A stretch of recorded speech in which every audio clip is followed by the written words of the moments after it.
physically and actively involved in choosing the things that would allow you to make those changes.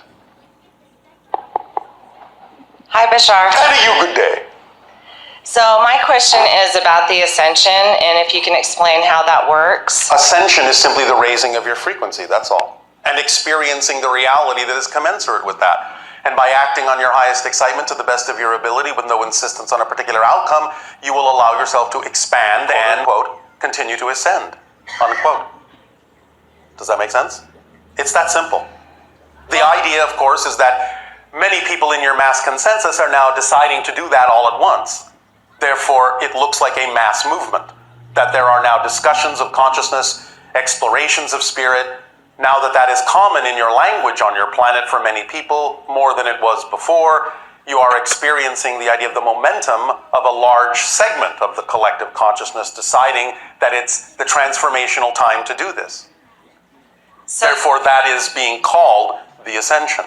But it's a process. Does this answer your question?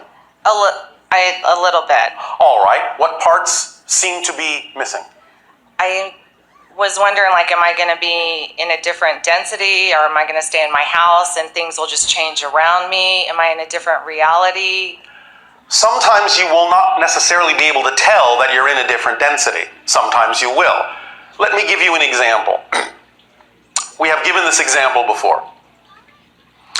If a person from 300 of your years ago were to suddenly be transported into your present and look at you, you would appear to be glowing to them because your frequency is so much higher than the average frequency 300 years ago. Really? That's but you cool. don't notice it because you're used to it.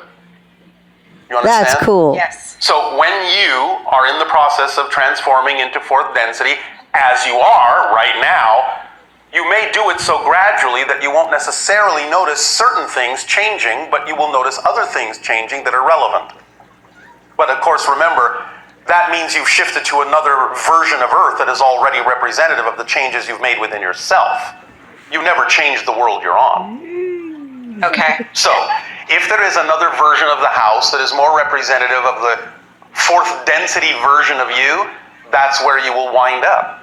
If not, you can be in what appears to be the same house, but it won't be the same house. It just may not need to look any different in order to satisfy your fourth density needs. Does that make sense? Yes. Is this answering the question more specifically? Yes. Anything else? Yes. When I go to fourth density. You are going. This is a process. You're already raising your vibrations by having He's like, these get kinds it of right, conversations. girl. Just kidding. It's not just, oh, today I'm third density. Oh, 11:59, boom, I'm now fourth density. It's a process. You've been doing this for years. You've been raising your frequency, exploring consciousness, exploring spirituality. Eventually, you will be purely fourth density. But this is a process. Okay. My question was, when I get there, will we be able to see people that have passed, that are loved ones? Yes, we do that all the time. We commune with spirits all the time. It's natural for us. So many of you will have that ability as well. Again, if it's relevant. But that can become something quite common to your society eventually, yes. And fourth density means we'll all get there during different times, or we're going to all go together? You will each have your own rate, but there will be an overall bubble rate as well for the collective consciousness that chooses to do that. Will I have to pay taxes? No.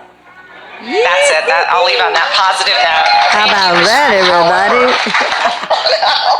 That's funny.